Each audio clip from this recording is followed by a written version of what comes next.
Assalamualaikum. Sekejap saya harap anda semua dapat mendengar kami dengan jelas. Baiklah, kami harap anda pun telah anda sekarang sedang berehat-rehat, bersantai-santai bersama keluarga. Mungkin beri kami setengah jam hingga 45 minit untuk merumuskan apa yang kita ingin bincangkan pada malam ini mengenai grant CPF, terutama sekali mereka yang telah pun mengambil grant CPF sejak 2015 lagi. Ia ada implikasi jika anda ingin menjual flat anda dalam jangka masa terdekat ataupun dalam jangka masa panjang lah. Ini yang kami ingin berdiskusi. Kerana kebanyakan saya rasa kebanyakan anda di luar sana mungkin tidak jelas tentang pengambilan grant. Kena bayar balik ke? Banyak kali kita dapati bila kita pergi presentation atau ada appointment dengan klien-klien kami, especially yang klien-klien yang muda-muda yang baru ingin mengambil first time buyer yang baru ingin membeli rumah. Mereka ambil kebanyakan grant yang diberi oleh pemerintah. Betul. Jadi mereka agak concern lah pasal mungkin ada orang-orang di sana atau mak bapak memberitahu mereka yang mereka harus membayar balik jika mereka mengambil grant yang sebanyak itu. Memang betul. Dan itu yang mereka yang baru ingin membeli, tetapi yang mereka telah pun memiliki flat HDB dan mungkin akan menjangkau 5 tahun MOP. Jadi mereka tanya, bang, betul ke grant yang saya telah ambil 5 tahun yang dahulu kena bayar balik? Term bayar balik ni kita akan explain. Ia boleh menjadi sesuatu yang positif ataupun negatif untuk anda di luar sana lah, terutama saya pemilik HDB. Jadi sementara kita menunggu lebih ramai join kita ni mungkin kita ingin beri sikit market update lah. Q2 ataupun suku kedua, harga flat HDB meningkat. Saya rasa anda semua tahulah kuartal suku demi suku harga HDB meningkat lebih daripada kalau saya tak silap saya suku pertama hingga kedua meningkat lebih pada 3%. Jadi as of today harga flat HDB telah meningkat almost pada tahap 2013. Tak silap saya 2% kurang daripada harga tertinggi 2013. Jadi adakah masihkah ada ruang untuk peningkatan ataupun pemerintah akan mengambil tindakan? Kita tak tahu. Tapi ialah kita hanya dapat tahu apakah peluang yang ada lah untuk kita pada masa ini dan jangka masa yang sederhana dan panjang. Itu yang saya rasa important lah. Baiklah. Baik, apa yang kita ingin perjelaskan pada malam ini ialah tentang grant CPF. Betul tak, Niza? Betul. Mungkin Niza nak beri sedikit pencerahan lah the different type of grant untuk pembeli pertama kali. Example. Selalunya yang pembeli pertama kali or first time buyer, mereka diberi oleh pemerintah grant CPF seperti family grant. Jadi anda suami ataupun isteri first timer grant. First timer grant, kalau macam family dapat, kalau membeli 4 bilik, flat 4 bilik dan ke bawah, boleh dapat 50,000 grant. Okey, jadi first timer nak beli rumah resale, betul? Resale beli 4 bilik ke bawah 50,000 grant. First timer grant. Okey. Kalau anda membeli 5 bilik ke atas, anda dapat 40,000 grant. Okey, tapi kita selalu fikir yang paling atas lah, paling banyak sekali, iaitu 50,000 grant. Dan kalau anda membeli berdekatan dengan ibu bapa, anda berdapat grant proximity housing grant, kita panggil 20,000. Kalau anda mempunyai mak bapak bertinggal bersama anda, anda mendapat 20,000. 30,000. So dah makan belum makan agaknya. Itu dah ngantuk katnya. So dah ngantuk. 30,000 jika ibu bapa anda bertinggal bersama anda. Jadi kalau tadi Niza cakap apa, kalau tinggal berdekatan dengan ibu bapa 4 kilometer dapat 20,000. Kalau tinggal bersama mak bapa dapat 30,000 grant, panggil proximity housing grant. Tetapi kalau mak bapak tinggal bersama, mak bapak tidak tidak boleh ada flat HDB lah. Mereka mungkin tak ada property ataupun tak ada flat HDB. Jadi bila tinggal bersama jadi essential occupier. Jadi mak bapak anda harus menjadi essential occupier. Ada juga pelanggan-pelanggan kami yang orang-orang yang berumur, mereka mempunyai anak yang telah berkahwin tinggal bersama mereka. Mereka boleh mendapat grant proximity Tak semestinya yang muda-muda saja. Kalau anak yang telah berkahwin beli rumah, mak bapak tinggal bersama yang tak ada rumah dapat proximity housing grant RM30,000. Kalau mak bapak yang ada rumah, anak yang sudah berkahwin tidak ada rumah, tinggal bersama mak bapak, ada nama dalam rumah sebagai essential occupier, mak bapak boleh dapat RM30,000 jika mereka jual beli rumah lah. Jadi ini ada benefit for both side lah. Yang muda yang baru nak beli dan juga untuk yang pelanggan-pelanggan kami yang telah usaha senja yang ada anak yang baru kahwin tinggal bersama mereka. Sebelum kita pergi, kita nak kita bincang tentang yang first timer lah.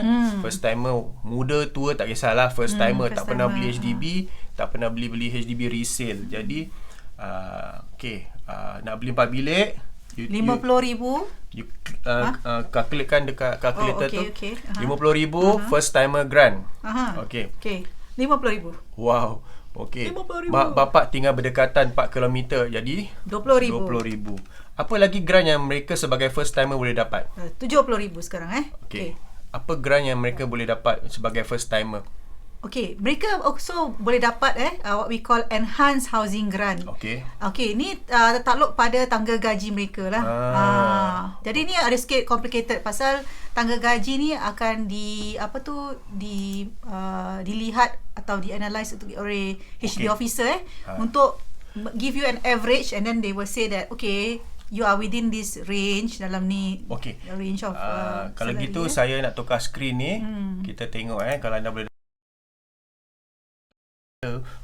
So EHG ni maksud Enhanced CPF Housing Grant. That means grant yang tertakluk pada tangga gaji anda. Jadi jika anda family maksud saya, maksud kami suami isteri, tengok yang sebelah kiri jadi kalau average monthly income anda tak lebih daripada RM1,500, anda boleh dapat grant yang maksimum lah. EHG RM80,000.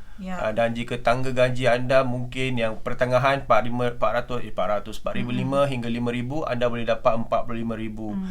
Jadi kita ambil sebagai median lah. So kalau tapi kalau let's say kita cakap pasal yang paling banyak lah so kalau enhanced housing grant anda dapat RM80,000 yang paling tinggi sekali. Dan juga anda beli 4 bilik ke bawah, anda dapat RM50,000. Dan juga anda ada mak bapak tinggal bersama anda. So anda dapat RM30,000. Total anda dapat saya tukar maksimum grant pemerintah akan memberi anda RM160,000. Jadi ini banyak tau Nizam. Jadi ni nak kena kasih para penonton kita faham Jadi senario pertama, suami isteri first timer tak pernah beli rumah HDB resale, beli 4 bilik, betul? 4 bilik. 4 bilik jadi first timer grant RM50,000. Second, mak bapak tinggal bersama. Pasal mak bapak pun tak ada rumah. Tinggal bersama jadi dengan mak bapak tinggal bersama RM30,000. Jadi dah RM80,000 Betul. Dan tangga gaji mereka mengikut table yang saya akan tunjukkan ni. Mungkin mereka berpendapatan rendah, jadi gaji mereka di bawah RM1,500. Mereka dapat grant sampai RM80,000. Wow. Jadi total lah RM160,000 grant yang akan pemerintah beri pada anda. Dan letak di mana Nizam duit ni? Adakah ni cash? Ni soalan cepu mas. Mengapa dia dipanggil CPF Housing Grant? Kerana duit yang sebanyak ini ataupun grant yang sebanyak ini akan dimasukkan ke dalam OA CPF anda. Jadi itu pasal dipanggil CPF Housing Grant. Jadi kalau anda suami isteri grant ini akan dibagi dua kan Nizam? Betul. Jadi kalau 160,000 tu akan diberi 80 ke suami dan 80 ke isteri. Ke OA account ke account OA, ordinary account, untuk bila anda beli rumah resale, flat resale tu akan dipotong oleh HDB untuk pembelian. Inilah salah satu, secara ringkas grant yang anda boleh dapat paling maksimum lah 160,000 berdasarkan tangga gaji dan juga eligibility lah, kelayakan important yang anda ingin harus tapi ini ialah tangga gaji semua takluk HDB akan assess dari segi gaji isi rumah anda ataupun household income. Jadi kalau kita lihat pada kes-kes yang kita telah ada, jaranglah orang dapat ni 160 lah, pasal kebanyakan tangga gaji mereka ada tinggi sedikit. Mungkin dalam 5,000 lah selalunya dalam 5,000. Kalau 5,000 berapa dapat? So selalunya dapat dalam separuh lah, 40,000 gitu. Dapat 45,000. Atau 5,000 ke bawah lah. Antara 4,500 berapa? 45,000 45,000 plus let's say they buy 4 room is 50,000. Dan mak bapak tinggal berdekatan, bukan bersama. Berdekatan sahaja 20,000. Jadi, so selalunya kebanyakan mereka akan mendapat dalam 115,000. Ini sebagai median lah, yang average lah. Okay. Untuk pasangan yang baru berkahwin yang first time. Betul-betul. Ini sebagai topik perbualan kami lah. Jadi kalau kita divide by 2 satu orang actually ada 57,500 grant yang telah dimasukkan ke CPF OA mereka, dan lepas tu bila mereka membeli rumah ini akan ditolakkan offset your harga rumah lah. Yes. Dan dengan itu kebaikannya ialah jika anda dapat grant sebegini, ia dapat mengurangkan dari segi loan. Itu yang penting. Dia boleh offset anda punya loan, anda tak perlu loan sebanyak yang diberikan lah. So ini adalah satu faktor positif di mana grant is concern. Tetapi atau dapat membeli rumah yang lebih besar lah dengan adakan grant itu. Betul. Ia dapat membantu memang sememangnya grant ini adalah sesuatu yang pemerintah ingin membantu mereka di kalangan kita yang ingin membeli rumah HDB resale supaya dapat membeli rumah yang lebih selesa dan dapat membantu kita yang kurang, mungkin pendapatan yang kurang ataupun CPF yang kurang, dapat juga memulakan perjalanan untuk memiliki rumah. Tapi actually ni satu batu loncatan bagi pemilik rumah pertama.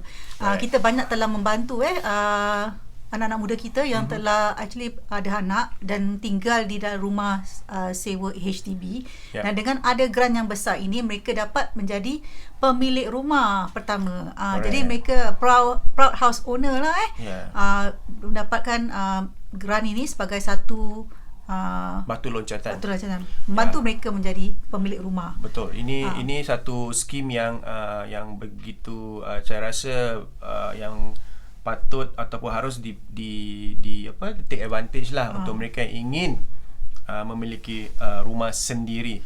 Tetapi sebelum tu pada tahun 2018 bulan September, kalau saya tak silap saya, pemerintah telah pun introduce lah yang apa yang kita panggil ESG ni lah, enhanced grant ni lah. Sebelum ni dia tak ada. At the same time dia telah membantu lebih ramai penduduk Singapura untuk mendapatkan flat idaman lah, kalau boleh dikatakan sebegitu. Tetapi pada malam ini kita ingin memberi pencerahan sedikit, bukan nak menakut-nakutkan, bukan not to burst your bubble, but more importantly to empower, to educate, supaya anda tahu tentang framework pembayaran rumah, jadi tidak terperangkap lah kalau boleh saya katakan, atau lebih tahulah tentang apa yang anda gunakan wang anda atau wang yang telah diberikan, dan bagaimana anda harus plan atau merancang 5 tahun ke hadapan. Lama actually 5 tahun tu. Tak lama lah. Lama tak lama Kerana apa? Anda sedia maklum bila beli HDB resale ni ada MOP, minimum occupation period, which is 5 years. Jadi anda harus tinggal di flat tersebut selama 5 tahun sebelum boleh jual ataupun disewakan lah. Tetapi